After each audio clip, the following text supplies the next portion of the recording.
নারায়ণগঞ্জের রূপগঞ্জে কয়েক দিনের টানা বৃষ্টিতে জলাবদ্ধতা ভয়াবহ রূপ নিয়েছে। উপজেলার ৩ ইউনিয়নের ৭টি গ্রামের প্রায় ২০,০০০ মানুষ এখন পানিবন্দী। ঘর থেকে বের হওয়া যেমন কষ্টকর, তেমনি দুর্ভোগের শেষ নেই। পানিতে তলিয়ে গেছে স্কুল, কলেজ ও মাদ্রাসার চলাচলের পথও। কোমর পানি মারিয়ে প্রতিদিন যেতে হচ্ছে শিক্ষার্থীদের। এতে চরমভাবে ব্যাহত হচ্ছে তাদের শিক্ষা কার্যক্রম। আমরা মাদ্রাসা থেকে বাইরে হইতে পারি না। আমরা মাদ্রাসা থেকে বাইরে হইতে কষ্ট হয়ে যায়, আমাদের পায়ে ঘা হয়ে যায়, আমাদের বাড়ি থেকে আসতে অনেক কষ্ট হয়ে যায়। এই জায়গা কে জানি বালু ফেলাইছিল, যে বালুর জন্য আটকে গেছে পানি। মাদ্রাসার সামনে বাড়ি থেকে আসতে পারি না, মাদ্রাসায় এখানে বালু ফেলেছিল, বালুর জন্য পানি আটকে পড়ে গেছে। শুধু শিক্ষায় নয়, বিপর্যস্ত হয়ে পড়েছে গৃহস্থালী জীবনও। রান্নাঘরে পানি উঠে যাওয়ায় অনেকেই বাধ্য হয়ে বাইরের খাবারের ওপর নির্ভর করছেন। এদিকে জলাবদ্ধতায় পুকুরের মাছ ভেসে গেছে। এতে আর্থিকভাবে ক্ষতিগ্রস্ত হয়েছেন স্থানীয় মাছ চাষিরা।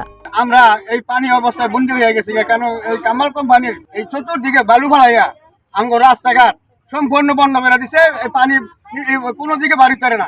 5 বছর যাবত এই ইউনিভার্সিটি স্টুডেন্ট সিটির কামাল সাহেব বালু ভরানোর পরের থেকে পানি নিষ্কাশনের যে ব্যবস্থা, এটা বন্ধ হয়ে গেছে। বন্ধ হওয়ার পর বৃষ্টি হইলে আমাদের ঘরের ভিতরে রাস্তা পানি ওঠে, এমনকি ফোনটা বসে যায়, রান্না বাড়িও করতে পারে না। কামাল সাহেব এবং বালু ফালাইয়া সরকারি কেনাল বা রাস্তাঘাট যা আছে আটকে ফেলাইছে।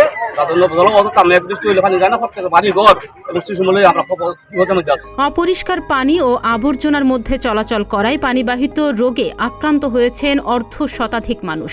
স্থানীয় স্বাস্থ্য বিভাগ বলছে, রোগীর সংখ্যা প্রতিদিনই বাড়ছে। এদিকে স্থানীয়রা অভিযোগ করছেন, স্টিউড সিটি নামে একটি আবাসন প্রকল্প বালি ফেলে সরকারি খালগুলো ভরাট করে দিয়েছে। খালগুলো বন্ধ হওয়ায় স্বাভাবিক পানি নিষ্কাশন বাধাগ্রস্ত হচ্ছে। কামাল সাহেবের এই সিটি ইয়ার জন্য মানে পানি যাওয়ার কোনো রাস্তা নাই, কোনো খাল নাই, কোনো পানি যাওয়ার নেই, সব বালু বরফ করে মানে আমরা জানাইছি প্রত্যেকবার তুমি আটকে পানি, আমরা পানি মেঝে ডুবতে পারি, রান্না বাড়ি করে খাইতে পারি না, ঘরের ভিতরে থাকতে পারি না, হাত পর্যন্ত যায়। তবে এসব অভিযোগ অস্বীকার করে স্টিউড সিটি প্রজেক্ট ইনচার্জ বলেন, পানি কী কারণে আটকে গেছে সেটা গ্রামের মানুষই বলতে পারবে। আমাদের সঙ্গে তাদের কোনো সংযোগ নেই। আর এখানে আপনার মুজামনগর দিয়ে খাল আছে, তারপর যে আমাদের প্রজেক্টের মধ্যখানেও খাল আছে, 2 পাশে দিয়েও খাল আছে। এখন কেন বা পানিটা কোথায় আটকেছে সরজমিনে আমরা তল্লাশি করে দেখতে পারেন। আমাদের পক্ষ থেকে আমরা নিজেরাও সার্ভিস সহযোগিতা করব।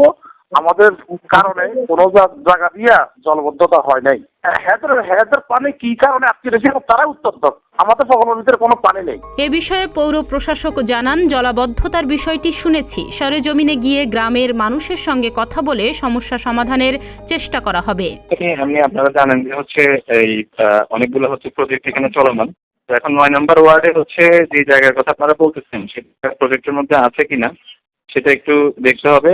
যদি নাও থাকে, খুব দ্রুত অতি সত্বর হচ্ছে এটাকে প্রজেক্টের মধ্যে যুক্ত করে এরপরে হচ্ছে খুব দ্রুত জলাবদ্ধতার যে বিষয়টা সেটা আমি হচ্ছে আগামীকালকেই কাঞ্চন পৌরসভায় আমার যাওয়ার কথা, গেলে আমি অবশ্যই পরিদর্শন করব।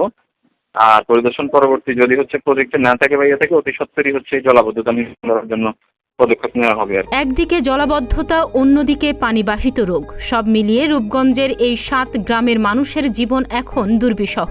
অবিলম্বে খাল উদ্ধার ও পানি নিষ্কাশনের ব্যবস্থা না হলে পরিস্থিতি আরও ভয়াবহ হতে পারে। তাহনিয়া ইয়াসমিন, প্রতিদিনের বাংলাদেশ।